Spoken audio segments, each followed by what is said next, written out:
The Castle of Fondi is a unique monument in the Mediterranean region because of its structure, function, beauty, and its broad resonance in terms of philosophy, religious, and nature. The monument is remarkable both for its majesty and its condition of preservation, reaching 33 meters height and impressively dominates the entire plain.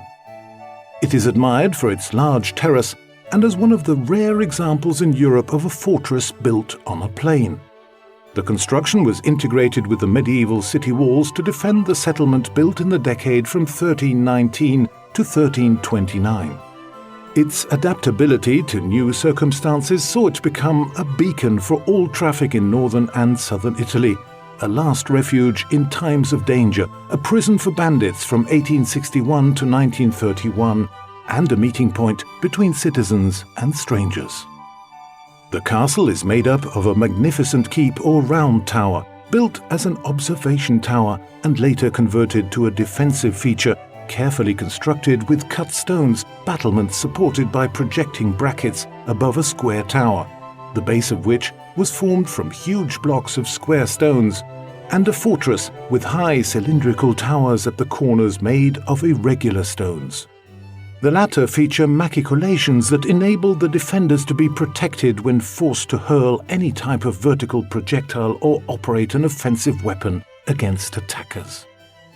The fortress was built in 1319 along with the restoration of the city walls by Goffredo III Caetani, who wanted to make it the center of his rule. Palazzo Caetani was built at the same time as the castle to be used as an elegant residence, connected directly to the castle by a small wooden bridge. Between the palace and the keep, astride the urban stretch of the Via Appia, stood one of the four gates of the city, Porta Genova, or Porta del Castello, demolished in 1871. An important figure was Countess Giulia Gonzaga, the widow of Vespasiano Colonna, Count of Fondi, mentioned by Ariosto in his poem Orlando Furioso, and the subject of a canvas by the painter Sebastiano dal Piombo. She turned her palace into such a center of culture that it was nicknamed Little Athens during the Renaissance. The beauty of the Countess of Fondi became so famous, she attracted the interest of the Saracen pirate Khayr ed-Din, who planned to abduct her and present her as a gift to the Sultan Suleiman the Magnificent. Legend has it that Giulia, warned in time, fled to the heights of Montevago through an underground passage inside the castle.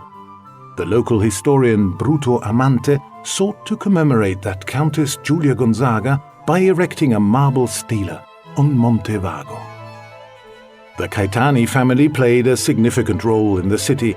Indeed, it was under the protection of Onorato I Caetani that Clement VII was elected anti-pope in Fondi in 1378, which began the Western Schism. In 1504, the duchy passed to the Colonna family and later the Gonzaga. At the foot of the castle, the flooring was recently extended to a pedestrian area all the way to Piazza Quattro Novembre.